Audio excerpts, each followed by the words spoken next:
And this is what Sister Yasuda said in her letter. More people are seriously practicing a non-violence movement and working for abolishing nuclear weapons. And more people in America are honestly feeling a need to purify our Mother Earth. These people understand the prayer of Odaimuk. It's almost mysterious to me. What I only do is to beat a drum following these people.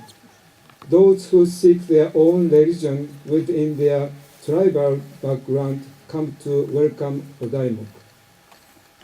Fuji Guruji once said, "Becoming a monk or nun does not mean living a comfortable life. It is to accomplish a non-violent revolution in America. For doing so, you have to fully devote yourself and practice courageously while carefully watching the timing of when to practice." Learning and following these words of the Fuji Guruji, Sister Yasuda has been devoting herself to the religious practice for over 30 years. I myself heard from Sister Yasuda that the completion of the Grafton Peace Pagoda owes a great thank you to the Native American people. At the gathering in June 1978, when the longest walk was completed, Fuji Guruji spoke to us. He said, "The purpose of my coming to the United States is to join the longest walk, to create a relationship with Native Americans and to become friends with them and unite our spirits together." Fuji Guruji also spoke at the ending gathering of the World Peace March in 1982 at the Cathedral of Riverside Church in New York. Guruji said, "The indigenous people of this country, Native Americans, are originally a religious people. That has been the true foundation of this country. Therefore, the peace movement has a bright future." Fuji Guruji has placed a great hope on the prayers of Native American people.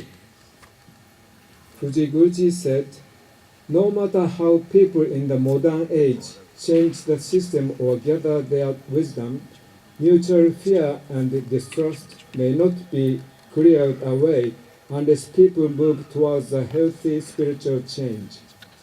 Spiritual change is not something to be ashamed of.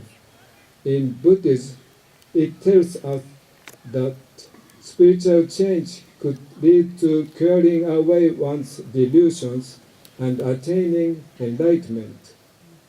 Civilization is a new era shall be a religious civilization where eternal place is built in the world. The essential and central element of spiritual civilization is religious civilization." Great Bodhisattva Nichiren called it Rissho Anko. I'm afraid Jun-san, how old Jun-san is this year? 60, 70 or over. But I hope she keeps doing her religious practice more and more. Here in Grafton, all the prayers for our Mother Earth, peace marches, gathering, and all the peace activities shall prove a phrase of Lotus Sutra is true, which says, "Those people will light up the spiritual darkness prevailing over the mankind." Thank you very much.